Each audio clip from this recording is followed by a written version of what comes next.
Welcome. I would like to welcome you to yet another episode of the Unpopular Podcast. This is the man, the myth, the legend, Jalen Hunter. And if you would do me a favor, please subscribe to whoever you're listening. Please subscribe to whoever you're watching. It definitely means a lot to me. When we start getting top 10 list of quarterbacks and running backs and GM lists, you know that the NFL season is on the horizon, and we got yet another top 10 list that is, they release these top 10 lists for controversy. We know this. And the NFL, Jeremy Fowler, I think, conducted a GM poll, and all the GMs gave like a top 10 list of the quarterbacks. And one of the biggest talking points of this list wasn't exactly who was on the list, but who was off the list. Now, the biggest name that was off the list of the top 10 was Lamar Jackson. Now, I'm not, you can believe what you want to believe. I understand that, especially GMs. Everyone has opinions. But in my opinion, you know what? I'm just do this. I'm going to give my top 10. I'm going to give my top 10 quarterbacks in the league right now, currently. And you'll debate from there. You can debate. You can feel how you feel. Because, again, I'm just giving my top 10. I'm going to start this episode off with giving my top 10. Let's start. At number, let's go from 10 to 1. At 10, I have Deshawn Watson. Now, put all the allegations aside, which, of course, we understand what they are at this point. Deshaun Watson should be a lot higher on this list if we talk about talent in the last time we saw him play. Last time we saw him play in Houston, he was putting up career numbers. And when I say career numbers, I mean like historic numbers. The only thing was his... the numbers didn't equate to winning. Now, I have Deshaun Watson number 10 because, one, we haven't seen him play in like a year, and we possibly may not see him play for yet another year. We're still waiting for them to hand down the punishment from the findings that they got with the allegations. But when he's on the field, he should be a lot higher than number 10. The only problem is, like I said, you don't know what we're going to get out of Deshaun Watson, if we're even going to get Deshaun Watson this year. Now, that 10 spot was tough, man. You could have said Derek Carr, definitely. I would probably put at around 11. You can kind of say maybe Matt Ryan. Now, I understand that, the lack of winning in Atlanta definitely skews a lot of people's minds when we talk, or skews a lot of people's views of Matt Ryan. But Matt Ryan can be up there. Ryan Tannehill, maybe. Kyle Murray, in my opinion, can be up there. But for number 10, I have Deshaun Watson, just because I remember exactly what he looked like the last time we saw him play. Now, yes, it's been a year, and it may be longer, seeing what the findings will bring. But at number 10, I have Deshaun Watson. At number 9, I have Joe Burrow. Now, I like to think that a lot of people, Joe Burrow's good. Don't get me wrong. Joe Burrow is, hell, I have him as a top 10 quarterback in the league. And Joe Burrow, one thing that I think helps Joe Burrow is his confidence. He goes into every game thinking that he is going to win. Now, we saw the incredible run that he had last year to the Super Bowl, beating the Tennessee Titans. He beat Patrick Mahomes. That was an incredible run. Don't get me wrong. Not to mention he beat Derek Carr in the wild card. I think that Joe Burrow benefits from playing with some all-world talent. He plays with Jamar Chase. He plays with Tyler Boyd. He plays with T. Higgins. He plays with Joe Mixon. He has a great supporting cast as far as elite talent. Now, one of the biggest problems that he suffered last year was, of course, the offensive line, which came back to bite them, especially in the Super Bowl against the Rams. I think that Joe Burrow is an incredible player. I think that Joe Burrow does. There are times when, he kind of overdoes it, which that comes from, a young career. I think he's going to get better. I think that in the next few years, I'll kind of touch on this later in the show. I think probably in the next couple of years, we'll be arguing if Joe Burrow is a top 3 or 4 quarterback in this league, in my opinion. Maybe even the best quarterback in the league in a few years. But for right now, I have him at number 9. Number 8, I have Matthew Stafford. One of the biggest reasons why I have him over Joe Burrow is because he beat Joe Burrow in the NBA Finals, in the Super Bowl. People knew People knew Matthew Stafford was good. It's kind of like how I say on this show all the time that fit matters, and we knew that Matthew Stafford was good. It was just he was playing for a poor division or a poor team in Detroit. There's nobody wins in Detroit, like nobody. I don't think I was alive the last time Detroit had a team worth watching. Now, they've had some great players. They've had Barry Sanders. They've had Megatron. They've had some really good players. It's never equated into winning. And we knew that if Matthew Stafford just got to a competent team, got to a competent coach, got to a competent offensive line, competent wide receivers, he would be great. And what do you know? Matthew Stafford gets to the Rams. He wins the Super Bowl the first year. I mean, I do think that there are a lot of things that Matthew Stafford does, which is actually why he's number 8 in my list. There's a lot of things that he does that kind of holds him back. Like, he gambles a lot. The difference, in my opinion, between him and Jimmy Garoppolo is Jimmy Garoppolo gambles, but his gambles a lot of times he loses those gambles. He loses those 50-50s. Matthew Stafford, he gambles a lot, but he also has a lot of winning plays, and he wins a lot of those gambles. Like, he'll throw a deep ball, and I mean, the most famous one that I can remember right now is against the 49ers when he threw the deep ball. It hit the dude, it hit the 49er player smooth in his chest, and he dropped the ball. That would have changed the complexity of the game, and that was the NFC Championship, I believe. So Matthew Stafford is good, though. Don't get me wrong. I'm not here bashing Matthew Stafford. I just think that he does gamble a lot. He's just successful in a lot of those gambles. And that's kind of why I have a number 8. Not to mention, when you talk about sheer talent, I think that this 7 players that I have above him are just a slight bit better when we talk about sheer talent. However, though, Matthew Stafford does have a cannon of an arm. That's one thing that's in fact a lot of most of these quarterbacks have. Deshaun Watson has a cannon of an arm. Joe Burrow, Matthew Stafford probably out of this whole list might have the second or third strongest arm as far as throwing the ball deep. So I have Matthew Stafford at number 8. Number 7, I have Russell Wilson. A lot of people, I understand the saying that you're only as good as your last game. You're only as good as the film that you put on tape. And the year did not end well for Russell Wilson. He got hurt. I think he broke his hand or broke his finger. He missed a couple games. I feel he rushed back a little too soon. He was off rhythm. He just didn't look good at all. The Seahawks didn't make the playoffs. It was not a good showing for Russell Wilson at the end of the season. But a lot of people forget what happened the beginning of the season. Now, let me remind you that Russell Wilson has been playing behind probably the worst offensive line in the league.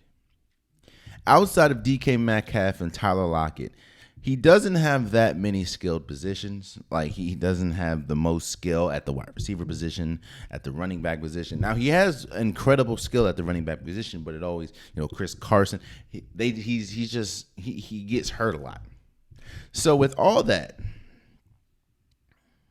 not to mention the defense is poor. Outside of Jamal Adams, the defense is not that good. In my opinion, Russell Wilson was leading the charge for the MVP in the beginning of the season before he broke his finger. Russell Wilson, he has in my opinion, he has one of the best basket drop throws I've ever seen. And what that means is he's able to throw the ball up and it lands perfectly in the wide receiver's hands, or wide receiver's basket is what they call. I don't think I've seen someone to do that just as good as Russell Wilson. I do think that, now moving from the Seahawks to the Broncos, he has a lot to prove. They're kind of putting championship or bust on this Broncos team because it's kind of like Matthew Stafford going to the Rams from Detroit kind of changed the complexity of how we look at good quarterbacks going to good situations. And what I mean by that is now a lot of people expect, okay, so Russell Wilson, you go from a poor offensive line to a good offensive line in Detroit. You go from an inconsistent running game to a good running game in Denver. I didn't mean to say Detroit, in Denver. You go from, while yes, you have DK Metcalf and Tyler Lockett, you have a tad bit more weapons in the wide receiver core. You have Judy, you have Sutton, you have some really good pieces. And the defense, in my opinion, is leaps and bounds better than the defense in Seattle. So a lot of people are putting championship or bust on this Denver team. I just believe that, and Russell Wilson knows that. Not to mention the fact that Russell Wilson understands that he's only been to 2 Super Bowls. He's only won 1. And with a person as talented as him, that's kind of an underachievement. Same thing we talk about Aaron Rodgers. Aaron Rodgers has been to 1 Super Bowl. So, not to mention the fact, again, Russell Wilson was leading the way in the MVP vote before he broke his hand or finger. So I do think that the whole Let Russ Cook campaign, I do think that it's going to be successful this year, and I do think that we're going to see the best Russell Wilson possible. So I have Russell Wilson at 7. Number 6, I have Justin Herbert. Now look, Justin Herbert, he's probably one of the more sheer talented quarterbacks on this list. What I mean by sheer talent, I mean that there's a lot that goes into his talent. He has a cannon of an arm. He is a mobile quarterback. He also stays in the pocket. He's still young, though. And what I mean by that is he still has those inconsistent games. And that doesn't mean that he's bad. That doesn't mean that at all. What it means is there'll be games where, for instance, there's games like even though they lost the game, there's games like the last game of the season against the Raiders. He was incredible, throwing the ball left and right. It was one of the best games of the year last year. Now they ultimately lost, but I think that was more to clock management than anything else. But he has one of those games. He has one of those games where he looks like one of the most incredible players ever. I mean, even though they also lost this game, we also remember how he looked against the Cowboys. He has those games, but then he has those games like against the Ravens, where he looked god awful. Now the whole team looked bad, but he looked god awful. Or you can have a half, like the first half of the game against Washington, he looked terrible. So I do think that the consistency, which also comes with time, which also comes with work, is going to get better. And if that gets better, we can talk about Justin Herbert arguably being the best quarterback in the league. That's how much talent I think he has. That's how much talent I think that he has a cannon of an arm. He can run. He can play in the pocket. He has the senses of a great quarterback, in my opinion. So I do think that, again, he needs to be a little more consistent. And when he does that, in my opinion, he'll just skyrocket and shoot up this list. But right now I have Justin Herbert at 6. Number 5, and this is where the controversy comes. I was talking about the controversy before I did my list. In the GM poll that I think Jeremy Fowler, if it wasn't Jeremy Fowler, I apologize to whoever actually conducted the list, but I believe it was Jeremy Fowler. In the GM's list that came out, they did not have Lamar Jackson in the top 10.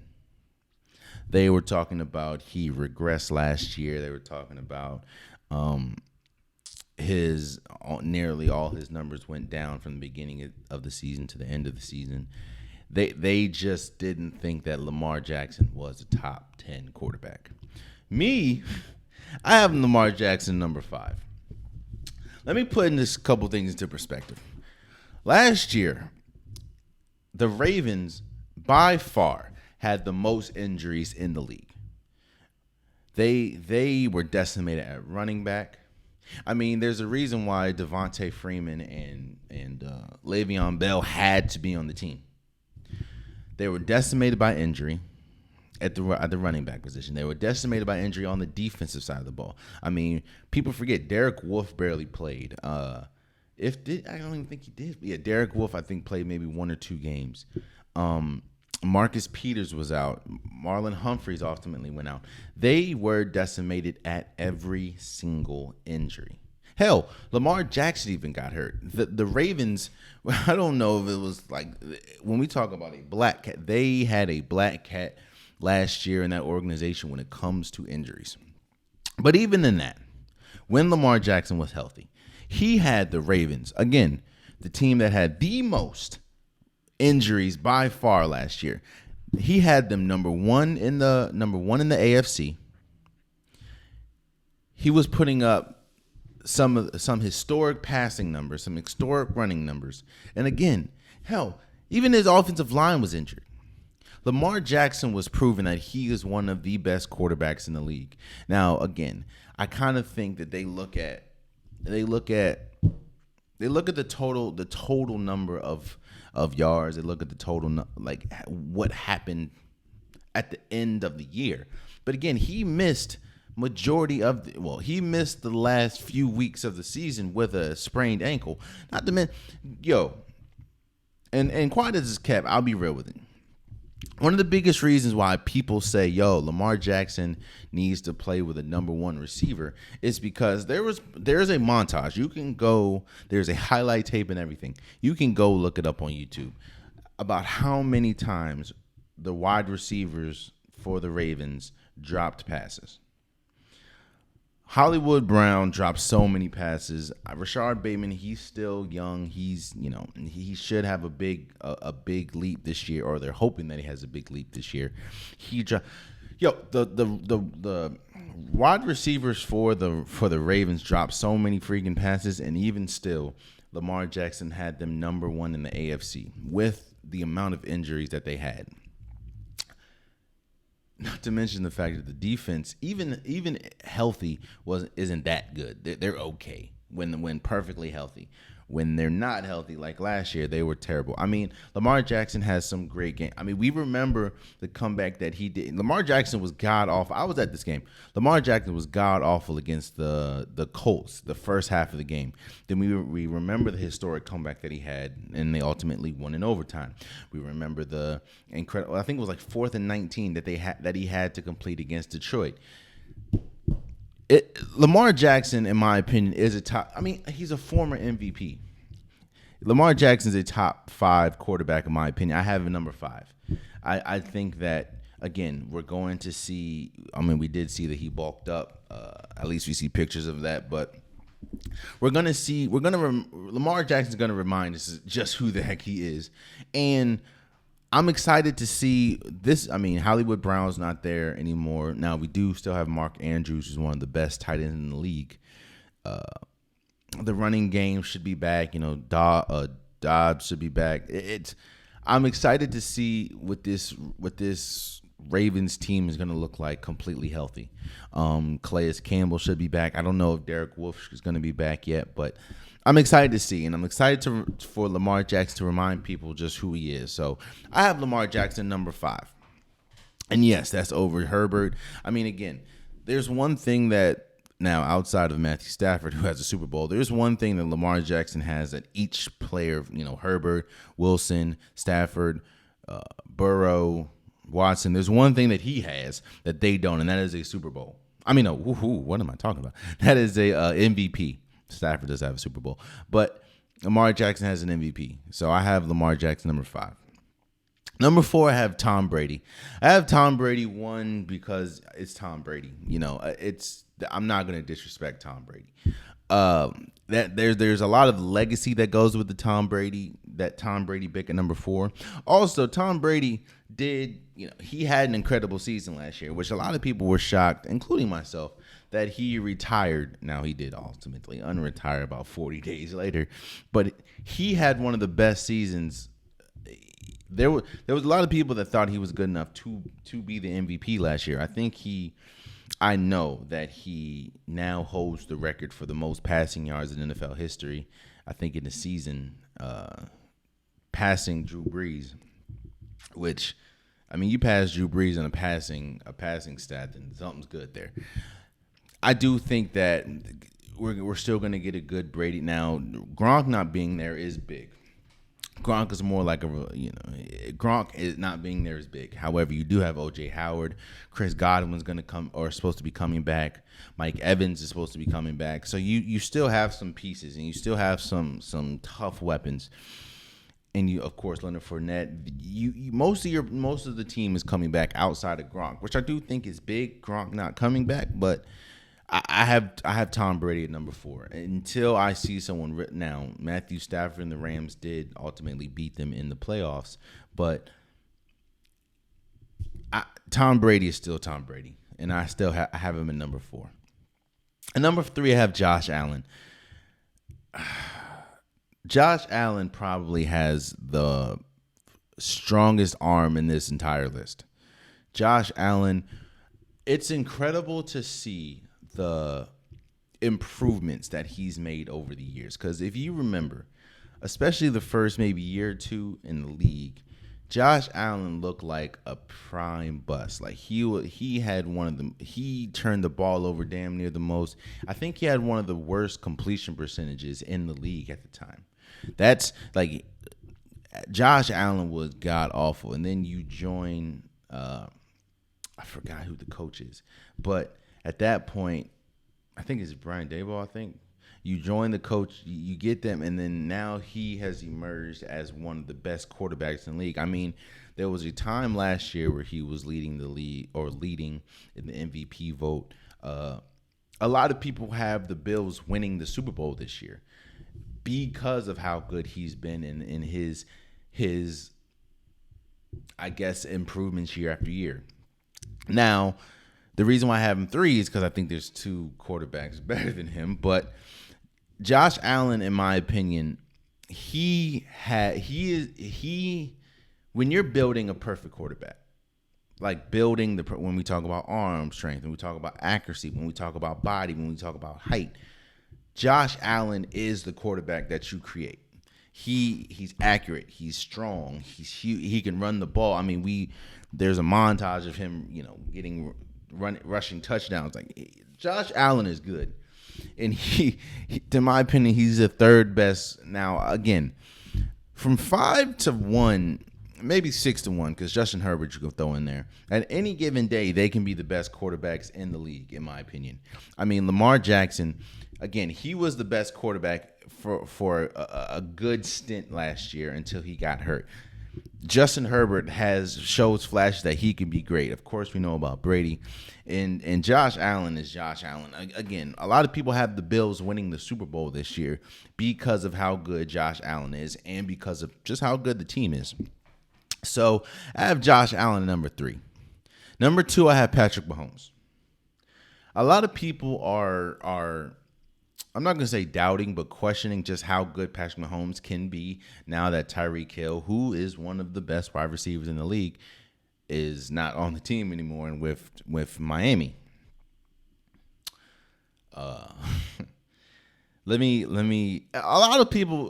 One thing that you're also hearing now is a lot of people are crediting Patrick Mahomes' greatness to Andy Reid. They're saying, if he went anywhere else, Patrick Mahomes wouldn't be this good. So they're pretty much crediting Andy Reid for how great Patrick Mahomes is. Let me just dispel a couple things. Actually, I think that there is some justification in saying that Patrick Mahomes is as good as he is because he's paired with Andy Reid. But there's nothing wrong with that. I mean, if you look at every great quarterback outside of maybe one or two, they're paired with an incredible coach.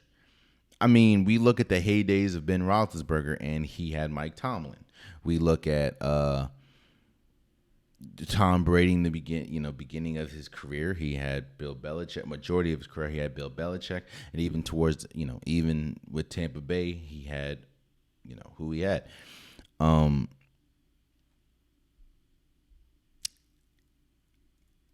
I think that there is something to be said that a quarterback's supporting cast does matter. Losing one of the top wide receivers in the league does matter. However, we're talking about Patrick Mahomes. Let's not forget that he has Travis Kelce, who is arguably, in a lot of people's opinion, including mine, the best tight end in the league. I mean, he led the league in receiving yards, I believe, last year. And he's a tight end. Let's not forget McCole Harmon is okay. You also have Juju Smith-Schuster. They have some pieces, and it's Patrick Mahomes. I mean, we remember the incredible game that he and Josh Allen had in the playoffs that, of course, Patrick Mahomes ultimately won. That was probably one of the best games I have ever seen in my life. Now, Patrick Mahomes is also a part of another great game that I've probably seen in my life, and that was when it was him and Jared Goff going up against each other. I think it was Monday Night Football. Patrick Mahomes is great. Patrick Mahomes has sheer talent that sheer talent and instincts that a lot of quarterbacks don't have. And I do think, again, that not having Tyreek Hill, because let me not disrespect Tyreek Hill, bro. Tyreek Hill is still, again, one of the top wide receivers in the league. He is the fastest player in the league. Losing a player like that is huge. Don't get me wrong. Don't get it twisted. We know this, but Patrick Mahomes is Patrick Mahomes, and I do think that being with Aaron, I think playing for Andy Reid only enhances Patrick Mahomes' greatness. Not saying that I don't think he'd be as great if he played for a poor organization or for a poor coach, but playing Andy Reid unlocks something in Patrick Mahomes. So, and he's been a top quarterback since he started, So, and again, let's not remember, he was a overtime away from being in yet another Super Bowl. So, I have Patrick Mahomes at number 2. And number 1, I have Aaron Rodgers. I know a lot of people don't like Aaron Rodgers. I get it from some of the things that some of the comments that he said, he makes, some of the ways that he goes about making decisions and how he announces said decisions. A lot of people don't like Aaron Rodgers. I get it. But he's coming off of winning winning consecutive MVPs, winning his 4th overall. Now, I do understand the criticism that he holds, which I agree with some of it, saying you can't keep winning MVP. Well, you can't keep winning MVPs. I think he's tied with the most MVPs in the regular season, tied with Peyton Manning, I believe. But you can't keep winning MVPs and flaming out in the playoffs. I mean, there was a lot of people that thought that they were good enough to win the Super Bowl. They should have. I mean, they were the number 1 overall seed. They were that good. It's just, and then you have a bye week, and then you lose the first game against the 49ers at home. So I do agree with the fact that I need to see more playoff success from Aaron Rodgers. I agree with that completely. And I want to say we need to see what he looks like now that Devontae Adams, who is arguably the best wide receiver in the league, is gone, playing with Derek Carr and the Raiders. However, this is still Aaron Rodgers we're talking about. A lot of people are saying that he is probably, sheer talent-wise, arguably the greatest quarterback of all time. Not saying he is, but when we talk about the sheer talent and the package that he has, ooh, that didn't even sound right. Hold on. Pause. and the skills that he possesses. He a lot of people are saying he could arguably the most skilled quarterback of all time, and he did nothing last year outside of the playoffs to dispel that. So I have Aaron Rodgers at number one. That my list again is Deshaun Watson at number 10, Joe Burrow at number 9, Matthew Stafford at number 8, Russell Wilson at number 7, Herbert, Justin Herbert at number 6, Lamar Jackson at number 5, Tom Brady at number 4, Josh Allen at number 3, Patrick Mahomes at number 2, Aaron Rodgers at number 1. Again, this is a hard list to make. It's a hard list to make because you're leaving out some good quarterbacks. You're leaving out I left out Derek Carr. You leave out Matthew Stafford. You leave out Dak Prescott. You leave out Ryan Tannehill. You leave out some really good quarterbacks. And if it was a top 15, 20 list, of course, I think they'd be in there. But this is just my top 10. Now, who do you think? What is your top 10? Who is a person that I think you think should be in this list? Who do you think should be out the list? I have a feeling that in the comments, people are going to say something about Justin or Lamar Jackson being number 5 and Deshaun Watson being number 10. But I want to know you guys' opinion. Leave it in the comments. We'll talk about it. I'm always in the comments with you guys. So if you have something to say it. No matter what it is. Be respectful, though. And we'll talk about it. But that is my top 10 quarterbacks in the league going into this, or right now. So let's move forward. I don't know if you guys are as tired of talking about this KD and Kyrie thing as I am, especially when there hasn't been any updates. I mean, from what it's looking like, the trade talks with Kyrie Irving has frozen from what has been reported, and the asking price for Kevin Durant is still too steep for a lot of teams, most teams, all teams. So it got me thinking, if I'm Brooklyn, why would I trade these people right now? Or why would I trade Kyrie and KD? Here's the thing. I understand Kyrie because you especially think that this whole situation was caused by his approach to a lot of things. So I understand Kyrie. But if you think about it, Kyrie has 1 year left on his deal.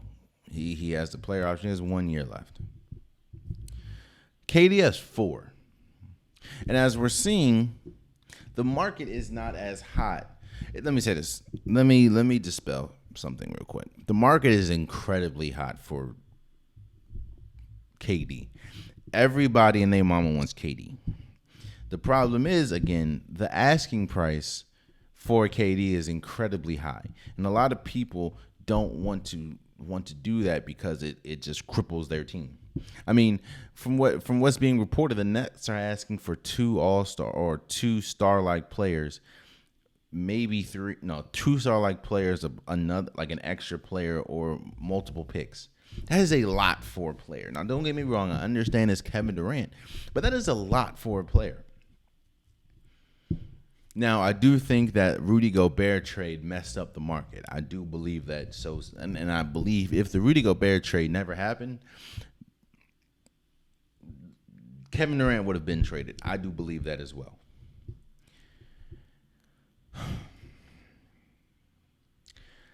But if I'm Brooklyn, I look at what's in front of me. It kind of looks like the writing's on the wall for Kyrie as far as Brooklyn. I don't know if he's going to be able, or if not be able, but I don't know if he's coming back. I doubt it very seriously. But look at the cards that Brooklyn holds right now. Let's just speak on Kyrie. Kyrie, you have 1 year left in this deal. We know that the whole vaccine mandate thing is not going to play a part in Kyrie's availability this year because, I mean, there's no vaccine mandate at this point. Hopefully, of course, he's healthy as far as physically, but outside of that, you should have Kyrie for the entire season. Unless something happens. But as of right now, you should have Kyrie for the entire season, and you're not gonna get a stoppage of play. You're not gonna get a bubble. You're not gonna get vaccine mandate, can only play away games. You're not getting that. You should get a full season of Kyrie, and you still have 4 years of Kevin Durant. So we always talk about player empowerment, which I believe wholeheartedly, and I believe that if you're a player, you should do what's best for you.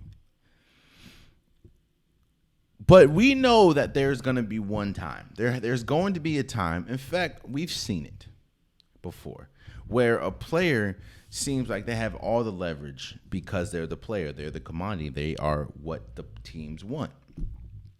But there's going to be a team that does not acquiesce to what the player wants. We've seen that once before with a huge star, and that was Kobe Bryant and the Lakers. For people that don't remember, Kobe Bryant wanted a trade out of LA. I think his number one destination was Chicago, I believe. He wanted to get up out of LA.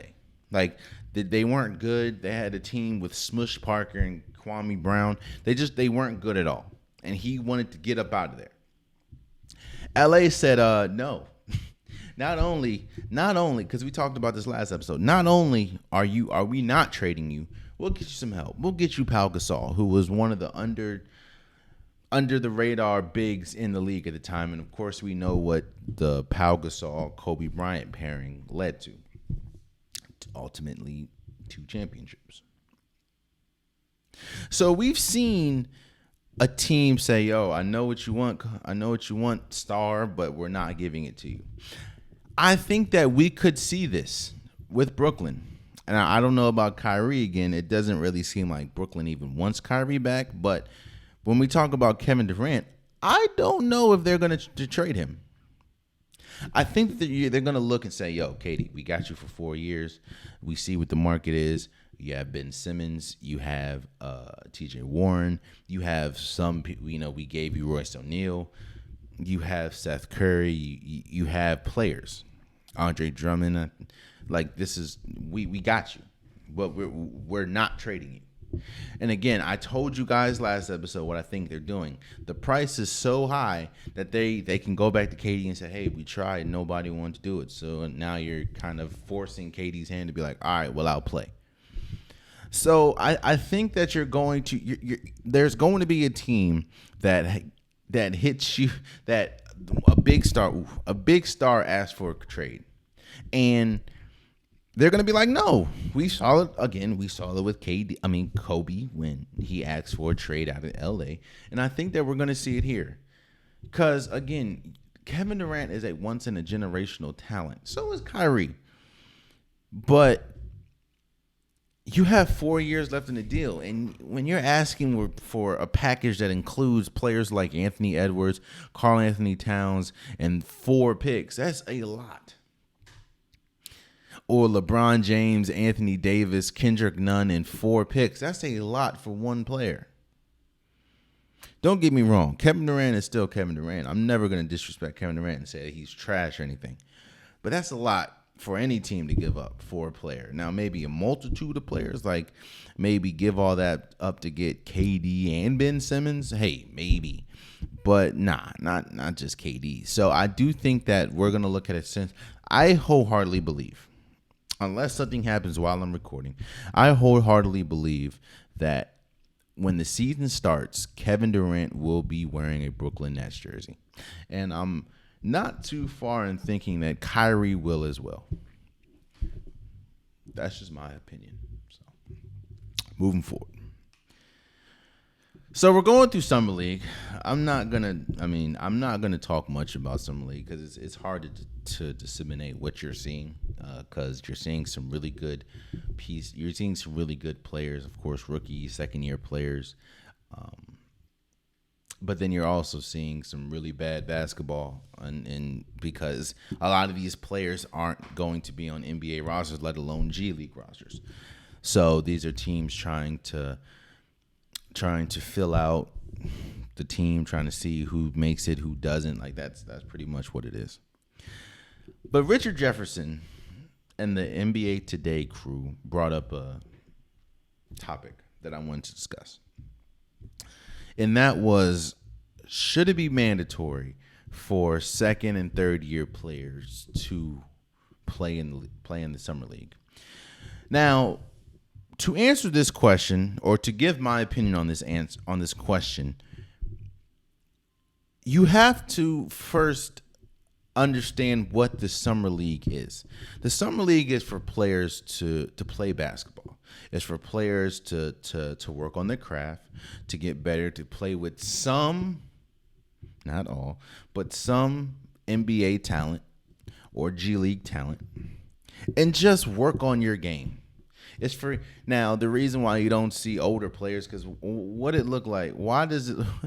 What does Steph Curry need to work on? 4-time champion Steph Curry. What does LeBron James need to work on? So that's why we don't see stars play in the summer league. But Richard Jefferson went on a rant talking about young players, second years, and some third year players should play in the summer league, and I completely agree. Now, he gave out names, so I'm not singling out any of these players, but I will say some names. Players like Jalen Green, who's not playing in this year's summer league. Players like Jalen Suggs, who's not playing in this year's summer league. Players like Evan Mobley, who's not playing in this year's summer league. Players like Scotty Barnes, who's not playing in this year's summer league. I'm not saying you have to play the entire summer league. Hell, you even see Paolo Banchero.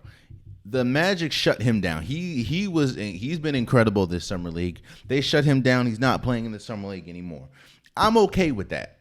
But at least he's playing. Josh Giddey, who was an incredible player, he's playing in the summer league and showing out next to Chet Holmgren.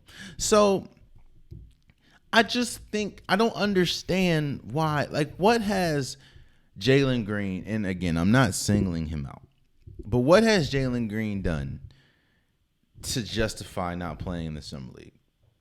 What has Jalen Suggs done to justify not playing in the summer league?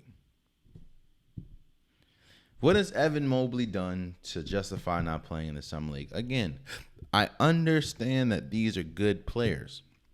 I will never disrespect them. I mean, there was a good point in the year where Evan Mobley was the rookie of the year. You know, Jalen Suggs had a good year for the Magic.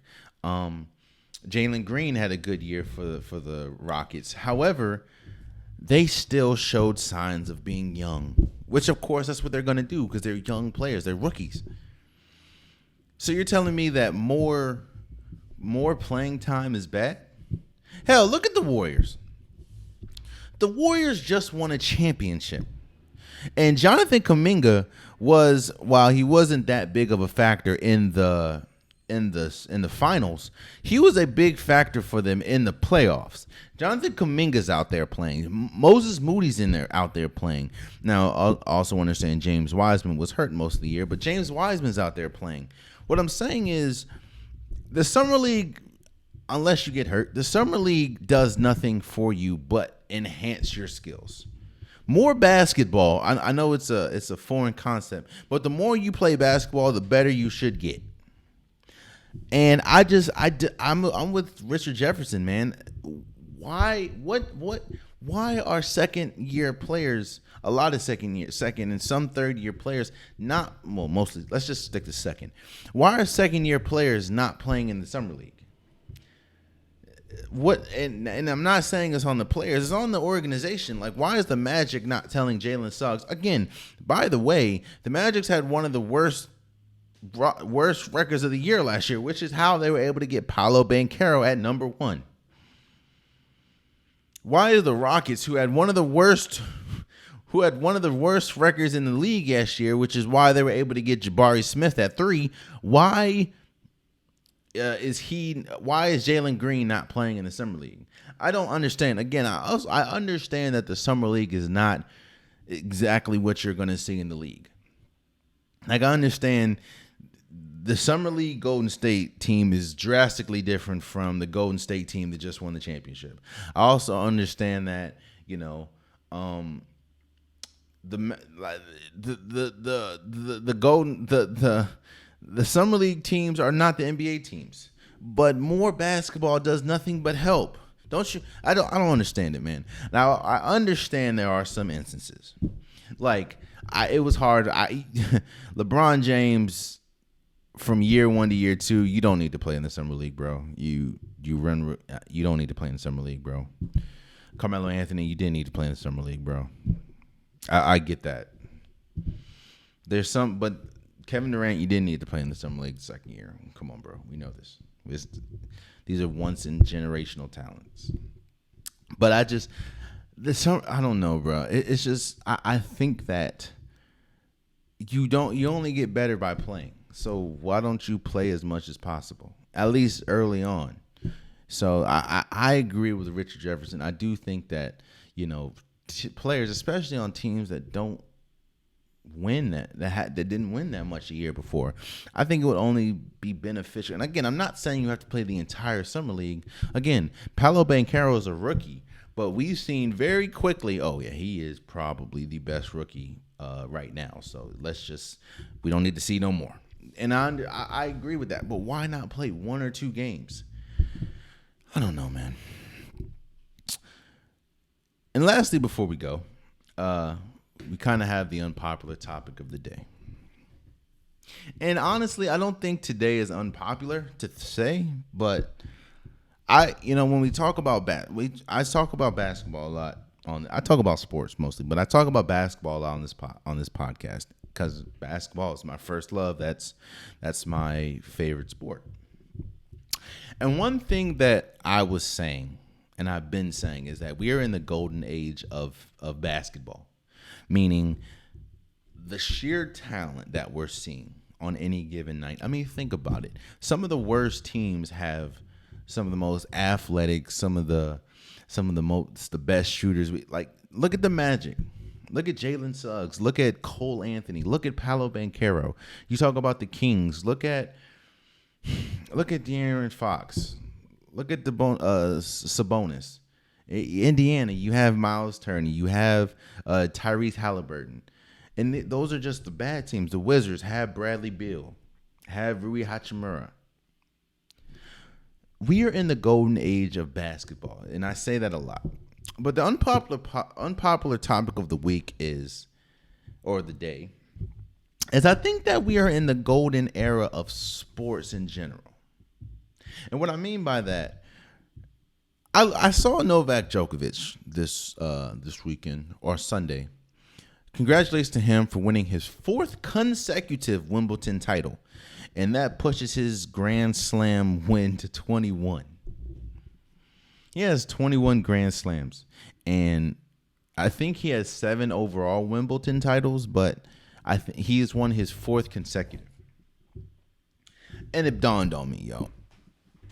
Watching Novak Djokovic, we are in the golden era of sports. And I'm not just talking about, you can get information anywhere. I'm talking about sheer talent. There's not a sport. Any sport, there's at least 1 or 2 players where you can argue is the greatest. I mean, baseball. We talk about Ohtani, Mike Trout, Mookie Betts. If you go to basketball, again, LeBron James, Steph Curry, Giannis Antetokounmpo, KD. Football, you have Tom Brady, you have Aaron Rodgers. We can even take those out since they're a little older. We have Patrick Mahomes, we have Josh Allen, we have Lamar Jackson, we have Justin Herbert, we have Joe Burrow. Hockey, Connor McDavid, Austin Matthews, Igor Shesterkin. We still have the older crew. We still have Sidney Crosby. We still have Alex Ovechkin. Hell, you can talk about women's sports. Of basketball. Now, we can talk about Sylvia Fowles. She's retiring. So is Sue Bird. So is Diana Taurasi. But outside of them, you have Candace Parker. You have Drew Lloyd. You have really good play, and we didn't even mention Maya Morgan. She ain't played in a minute. We have Elena Delle Donne. We have Natasha Cloud. we we have Novak Djokovic, Rafael Nadal, Roger Federer, Naomi Osaka,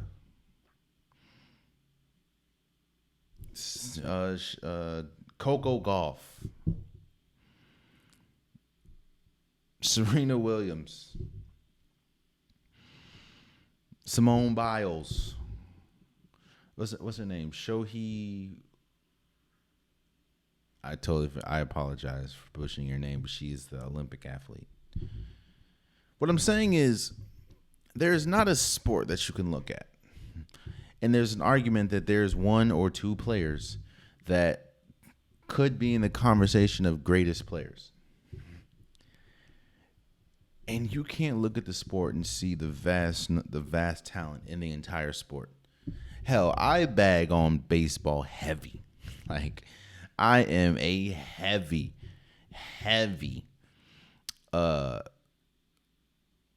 critic when it comes to baseball and how baseball is run. But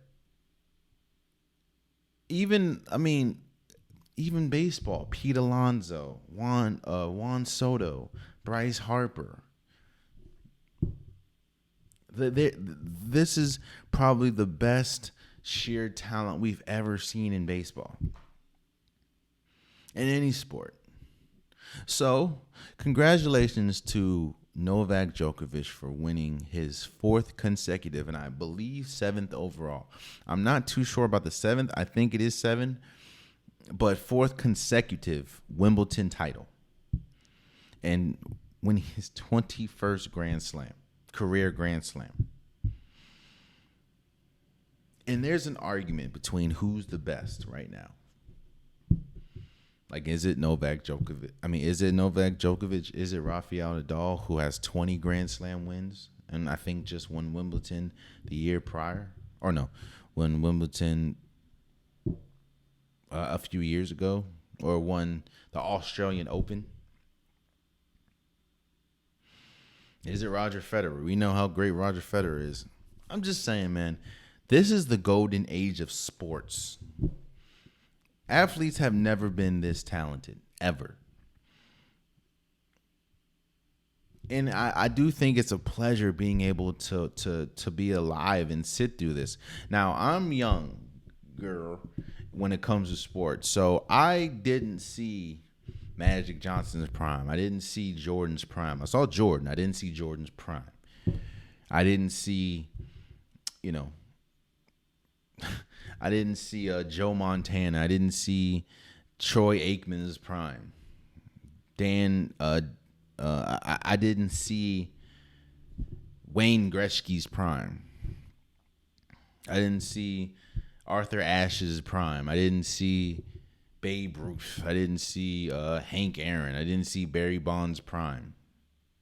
But I'm able to get to see, Steph Curry's prime, LeBron's prime, KD's prime, Novak Djokovic's prime, Roger Nadal's prime, Connor McDavid's prime, Austin Matthews' prime. Hell, even soccer.